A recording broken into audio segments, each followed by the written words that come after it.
Cześć, Bartek Urban. Zapraszam do testu Mazdy CX-60. Niemal wszyscy producenci zmniejszają silniki, w tym pojemność i liczbę cylindrów, no bo przecież mały silniczek jest bardziej eko. Rezygnują z diesli, no bo przecież diesle są odpowiedzialne za cały smog i zanieczyszczenie na świecie.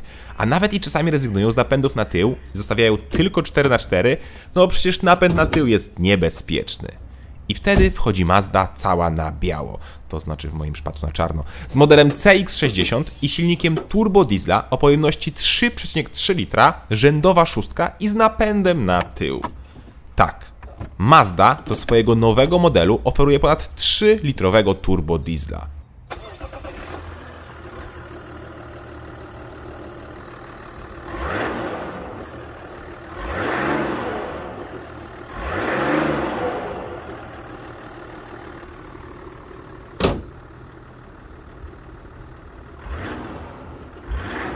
Słychać tę moc dużego diesla. A do tego mamy napęd RWD, czyli na tył.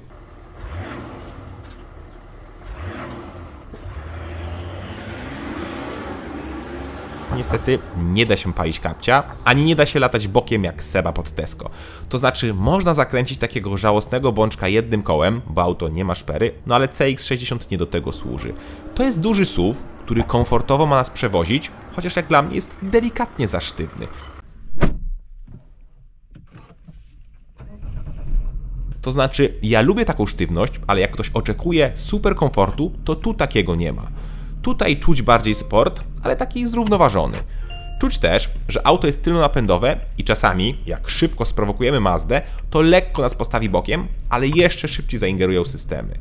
Aha, i jak ktoś nie chce RWD, czyli napędu na tył, to oczywiście w ofercie w opcji jest odmiana 4x4, która ma dodatkowo większą moc o 54 konie.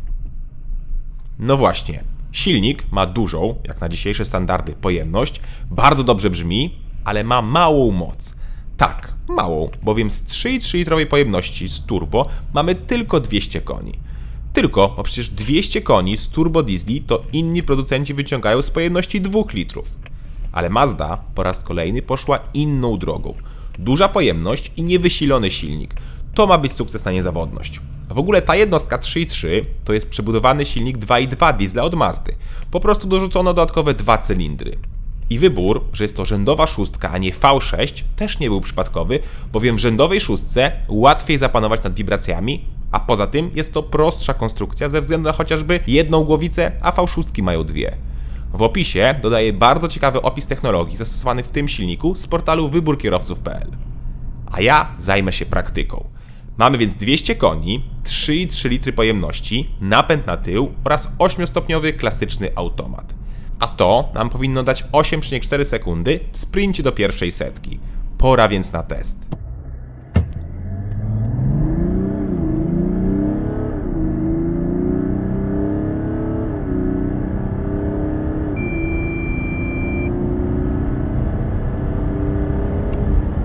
Wynik to 7,8 sekundy. Aż zrobiłem kilka prób i ciągle było 7,8, 7,9 sekundy. Świetny wynik. Co więcej, nie ma tutaj procedury startu, nie da się też zdusić hamulcem, po prostu wciskamy gaz na maksa i to wszystko.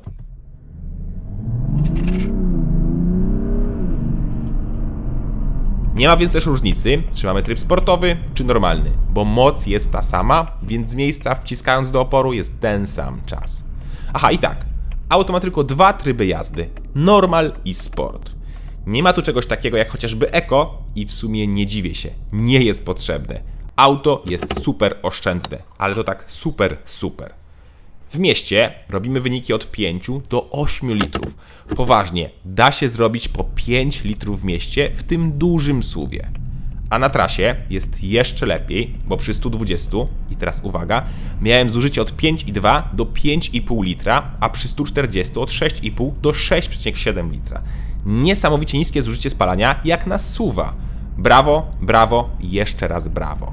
Zresztą, zobaczcie, jak niskie są obroty. Przy 120 mamy 1800, a przy 140 około 2100 obrotów. Bardzo ładnie. Wróćmy więc jeszcze do elastyczności.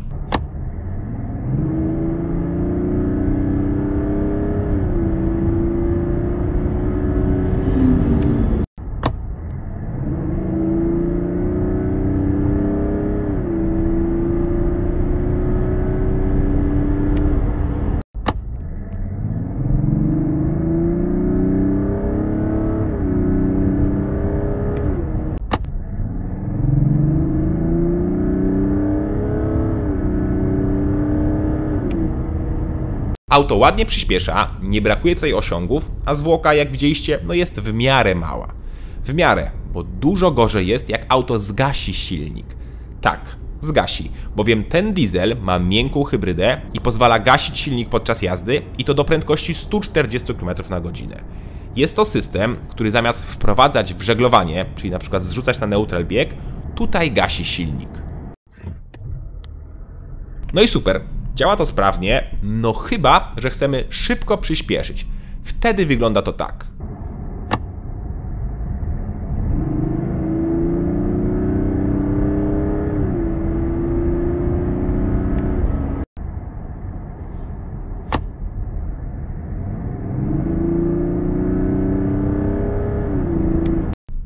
Jak widzieliście, zwłoka jest duża. To jest pierwszy minus, bowiem drugi to jest delikatne szarpanie. Czyli jedziemy sobie normalnie przez miasto, puszczamy gaz, auto po chwili wpada w swoje żeglowanie na zgaszonym silniku, a po kolejnej chwili delikatnie naciskamy gaz i czuć szarpnięcie. Czasem mocniejsze, czasem lekkie, a czasem nie ma go wcale, ale jednak coś jest na rzeczy i to jest moim zdaniem do poprawy. Na szczęście zarówno problem z szarpaniem, jak i ze zwłoką da się rozwiązać. Po lewej stronie kierownicy mamy fizyczny przycisk, za pomocą którego możemy to dezaktywować. Co prawda przy kolejnym odpaleniu samochodu trzeba to zrobić ponownie, ale i tak brawo, że jest taka opcja, bo mało która miękka hybryda pozwala na wyłączenie systemu start-stop. Brawo po raz kolejny, chociaż mówię, liczę, że to lekkie szarpanie zostanie poprawione przez nowsze oprogramowanie.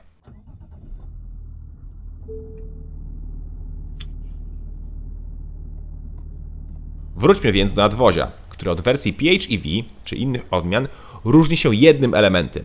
Na tej atrapie wylotów powietrza jest napis Inline 6. I to wszystko. Są nawet te same paskudne atrapy wydechów.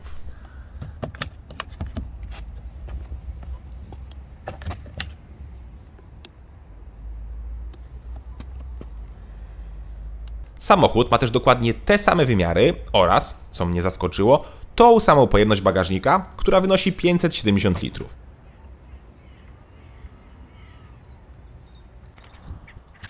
Mamy drugie dno, jest miejsce na drobiazgi z boku, jest gniazdo pod zapalniczkę i niestety wciąż nie ma żadnych haczyków na zakupy. Miło za to, że możemy oddzielnie położyć zarówno samą środek kanapy, jak i oba boki.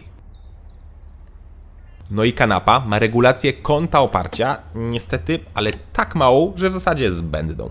Miejsca z tyłu jest wystarczająco, ja mam 186 cm wzrostu i bez problemu się mieszczę. Są miejsca na napoje, są nawiewy, są złącza, są gazetowniki, czyli jest niemal wszystko.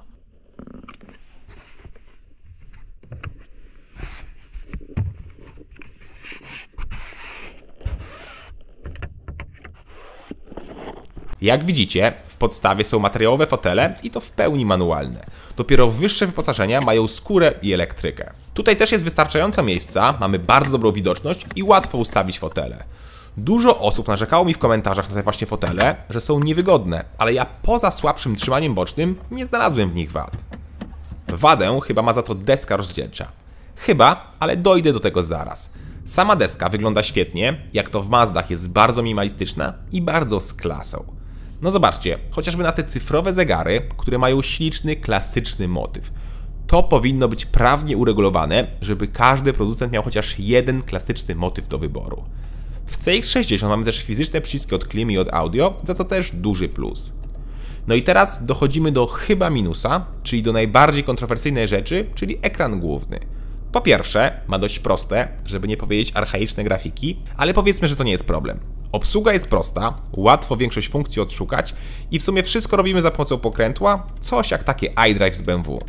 Z tym, że ten ekran jest dotykowy i działa tylko na aplikacjach Apple CarPlay czy Android Auto i tylko na postoju oraz podczas jazdy do 10 km/h.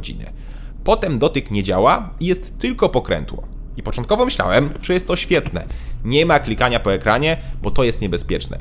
Ale potem chcemy szybko przesunąć mapę i nie da się, bo z pokrętła jest to wręcz niemożliwe. No nie wiem, ja tutaj mam mieszane uczucia. Podobno jest funkcja gdzieś ukryta w opcjach samochodu, żeby dotyk włączyć na ekranie również podczas jazdy, ale ja przez kilka dni szukałem tej opcji w aucie i nie znalazłem. Jak wiecie, to podpowiedzcie proszę, jak to zrobić. A ja teraz sprawdzę materiały.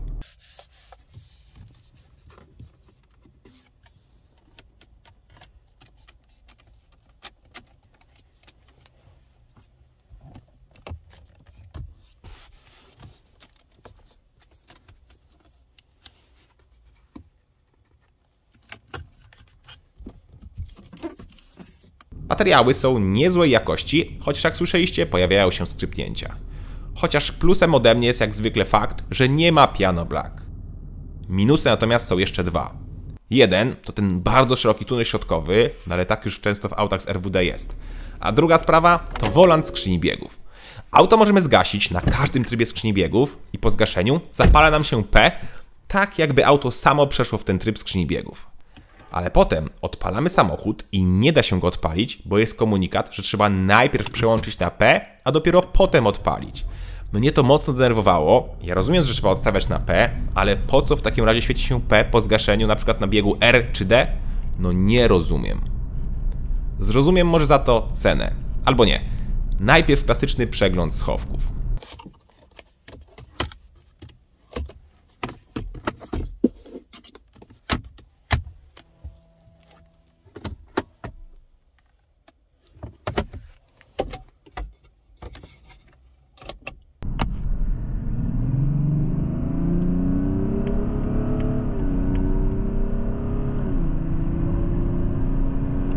I teraz można porozmawiać o pieniądzach. Podstawowa Mazda CX-60 z silnikiem diesla 3,3 litra o mocy 200 koni kosztuje 225 tysięcy złotych. Jeśli chcemy napęd AWD, czyli na wszystkie koła i nieco większą moc, bo 254 konie, wtedy trzeba zapłacić 255 tysięcy złotych, ale jest dostępna od razu z wyższym wyposażeniem. Czyli różnica w cenie pomiędzy RWD i AWD to 20 tysięcy złotych. Najdroższa jest testowana już kiedyś przeze mnie odmiana PHEV o mocy aż 327 koni, która kosztuje minimum 262 tysiące złotych, czyli jest o 37 tysięcy złotych droższa niż diesel. No ale PHEV ma napęd 4x4, więc trzeba ją porównać z wersją AWD, a wtedy różnica to 17 tysięcy złotych. Nie jest już tak dużo w skali całej ceny, ale i tak uważam, że dużo bardziej opłaca się kupować diesla. Tańszy, mniej waży, lepiej się prowadzi i o ile nie jeździcie tylko w mieście, będzie zużywał mniej paliwa. Uważam, że Mazda CX-60 z tym dużym dieslem jest świetnym autem.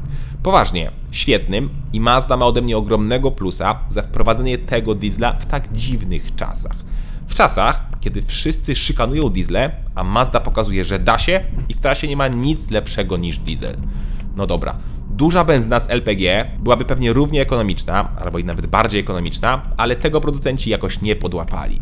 A co do dużych benzyn, to Mazda CX-60 będzie też oferowana z silnikami benzynowymi 3.3 turbo oraz 3.0 wolno ssące. Mazda, robisz to naprawdę dobrze. Śpieszmy się kochać duże diesle i duże silniki, bo tak szybko odchodzą. Cześć!